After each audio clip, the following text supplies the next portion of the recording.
तलाक की आहट। सुमन के लिए 58 की उम्र अब सुंदरता या प्रेम का पड़ाव नहीं रही थी। ये एक ऐसी दहलीज थी जहां से उन्हें उनका संसार सिकुड़ता महसूस हो रहा था। हर सुबह जब वो आईने में देखती तो उन्हें केवल झुर्रियां और निराशा दिखती। वहीं उनके पति आलोक 58 की उम्र में भी बसंत के फूल की तरह खिले हुए थे। आलोक एक सफल आर्किटेक्ट थे, हालांकि वो अब मुख्य रूप से कंसल्टेंसी करते थे, पर उनकी ऊर्जा में कोई कमी नहीं आई थी। दिक्कत ये नहीं थी कि आलोक खुश थे, दिक्कत ये थी कि आखिर उनकी खुशी का केंद्र कौन था। पिछले 6 महीनों से सुमन ने एक पैटर्न देखा था। आलोक का फोन हर शाम को बजता और उनके चेहरे पर एक ऐसी खिलखिलाहट आ जाती जो पिछले 10 सालों में सुमन से बात करते हुए नहीं दिखी थी। दफ्तर की पार्टियों में वे हमेशा मेज पर बैठी युवा इंटर्न्स के साथ ठहाके लगाते, उनके कंधे पर हाथ रखकर कुछ ऐसा कहते जिसे सुनकर वे लड़कियां शर्माकर हंस पड़ती। सुमन ने पहले इसे उम्र का तगाजा मानकर टाल दिया था, एक बुजुर्ग व्यक्ति जो अपने युवाओं को सलाह दे रहा है। पर एक दिन उन्होंने अपने किचन के पर्दों के पीछे से देखा कि आलोक अपनी गाड़ी की खिड़की खोलकर अपनी नई युवा असिस्टेंट नेहा से बात कर रहे थे। आलोक ने कुछ कहा और नेहा ने सिर झुकाकर एक ऐसी शरारती हंसी दी जिसने सुमन के कलेजे को चीर दिया। वो हंसी उनकी अपनी जवानी की याद दिला रही थी, एक ऐसी आवाज जो आलोक की दुनिया से अब गायब हो चुकी थी। उन्हें तलाक चाहिए, सुमन ने अपनी सबसे अच्छी सहेली मीना से कहा। उनकी आवाज में कंपन नहीं था, बस एक कठोर निश्चय था। मुझे अब और ये अपमान नहीं चाहिए। 35 साल की शादी, 3 बच्चे और अब वो बुढ़ापे में जवानी ढूंढ रहे हैं। रात को डाइनिंग टेबल पर खाना लगभग ठंडा हो चुका था। सुमन ने एक गहरे भूरे रंग का लिफाफा आलोक की प्लेट के बगल में धीरे से रख दिया। ये क्या है सुमन? आलोक ने चश्मा उतारते हुए पूछा। उनकी आवाज शांत थी। सुमन ने सीधे उनकी आंखों में देखा। तलाक के कागजात। मैंने वकील से बात कर ली है, अब और नहीं आलोक, मैं इस रिश्ते में घुटन महसूस कर रही हूँ। ये हंसी, ये जवानी की तलाश, मैं तुम्हारी जिंदगी में अब महज एक पुराने फर्नीचर की तरह रह गई हूँ। आलोक की आंखों में अचानक से उदासी छा गई। वो हंसमुख चेहरा जो दुनिया के लिए हमेशा मुस्कान रखता था, अब आंसू भरी निराशा से ढका था। पुराना फर्नीचर? आलोक ने लिफाफे को हाथ भी नहीं लगाया। तुम ऐसा कैसे सोच सकती हो? 35 साल, क्या तुम्हें सच में लगता है कि ये सब इतना आसान है? आसान मेरे लिए नहीं है आलोक। मुझे बताओ, तुम उन लड़कियों से क्यों इतनी हंसी मजाक करते हो? क्या तुम भूल गए कि तुम शादीशुदा हो? क्या तुम भूल गए कि तुम 58 साल के हो? सुमन की आवाज ऊंची हो गई। तुम्हें उनकी खुशी चाहिए, तुम्हें उनकी ऊर्जा चाहिए। मेरी झुर्रियां, मेरे कमजोर बाल, मेरा धीमापन, अब तुम्हें ये सब गवारा नहीं है। आलोक ने एक गहरी सांस ली। तुमने कभी पूछा क्यों नहीं सुमन? क्या पूछती? कि तुम दफ्तर में उन लड़कियों के साथ क्यों इतनी बातें करते हो? मुझे पता है जवाब क्या होगा। वो सिर्फ मेरी इंटर्न्स हैं या मैं उन्हें सलाह दे रहा था?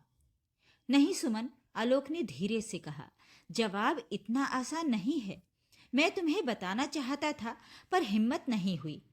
आलोक उठे और ड्रॉअर से एक पतली फाइल निकाली। वो उसे मेज पर रखते हुए बोले, आज से 6 महीने पहले मुझे हार्ट की समस्या हुई थी। मामूली थी, पर डॉक्टर ने कहा था कि स्ट्रेस और इमोशनल हेल्थ पर ध्यान देना होगा। मुझे एहसास हुआ कि मैंने पिछले 10 सालों से सिर्फ काम किया है और खुशी को टालता रहा हूँ। सुमन स्तब्ध रह गई। उन्होंने आलोक के हाथ पर कांपता हुआ हाथ रखा। तुमने मुझे बताया क्यों नहीं? क्योंकि तुम हमेशा मेरी सेहत को लेकर इतना परेशान होती हो। मैं तुम्हें और तनाव नहीं देना चाहता था, आलोक ने उदासी से कहा। लेकिन इस डर ने मुझे जगा दिया सुमन। मुझे लगा कि मेरे पास अब शायद कम ही समय बचा है और मैं उसे सिर्फ फाइलों में खत्म नहीं कर सकता। वो फाइल खोलकर सुमन के सामने रखी। वो एक चैरिटी संगठन जीवन की गूंज के दस्तावेज थे। पिछले 6 महीनों से मैं इस चैरिटी के लिए काम कर रहा हूँ। ये उन बच्चों के लिए है जो सरकारी स्कूलों में पढ़ते हैं और अपनी प्रतिभा को आगे नहीं बढ़ा पाते। नेहा और बाकी लड़कियां जिनकी तुम बात कर रही हो, वे मेरी इंटर्न नहीं हैं, वे मेरी वॉलंटियर हैं जो मेरे आर्किटेक्ट प्रोजेक्ट्स को छोड़कर मेरे साथ इस चैरिटी के लिए काम कर रही हैं। हम एक नया कम्युनिटी सेंटर बना रहे हैं। आलोक की आंखें नम थीं। मैं उन्हें सिखाता हूँ कि जीवन को कैसे खुलकर जीना है।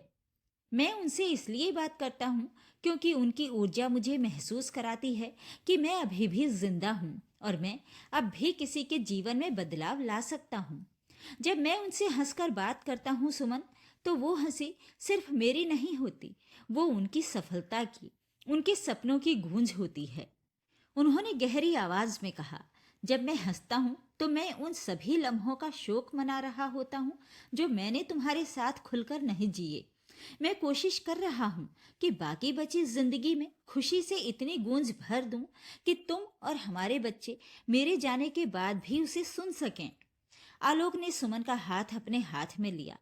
लेकिन इस सब के बीच मैंने सबसे बड़ी गलती ये कर दी कि मैंने अपनी सबसे बड़ी प्रेरणा तुमसे बात करना बंद कर दिया। मैं डर गया था कि अगर मैंने तुम्हें अपनी सेहत के बारे में बताया तो तुम दुखी हो जाओगी। सुमन की आंखों से आंसू बहने लगे। वो आंसू क्रोध के नहीं बल्कि गहरी आत्मनिंदा के थे। उन्होंने तलाक के कागज उठा लिए और उन्हें फाड़ दिया। उनकी असुरक्षा, उनकी जलन सब एक पल में गलकर बह गया।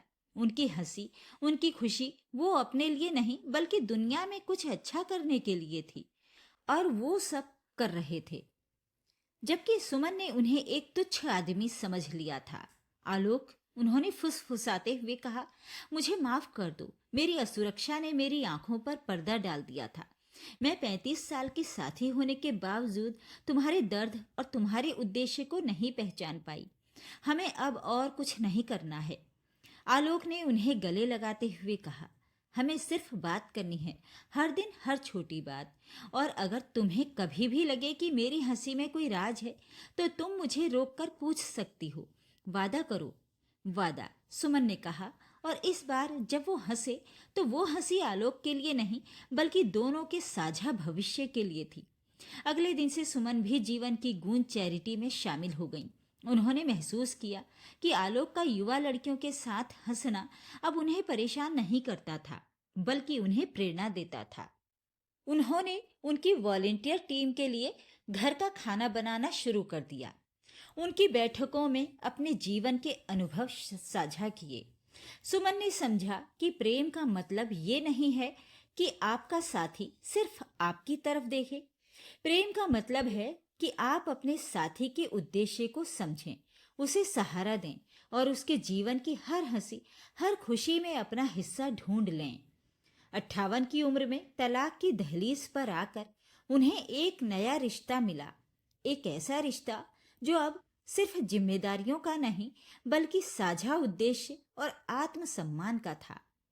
उन्होंने तय किया कि वो अब अपनी झुर्रियों को नहीं देखेंगी बल्कि अपनी उन यादों को देखेंगी जो उन्होंने आलोक के साथ 35 सालों में बनाई थीं और उन यादों को जो अब आगे के सालों में बनने वाली थीं। तो ये थी आज की कहानी। इस कहानी के बारे में अपनी राय कमेंट बॉक्स में जरूर लिखें। वीडियो को लाइक और शेयर कर दीजिए। चैनल को सब्सक्राइब जरूर कर लीजिए ताकि आपको रोज अच्छी अच्छी कहानियां सुनने को मिलती रहें। तो फिर मिलते हैं एक और कहानी के साथ। नमस्कार।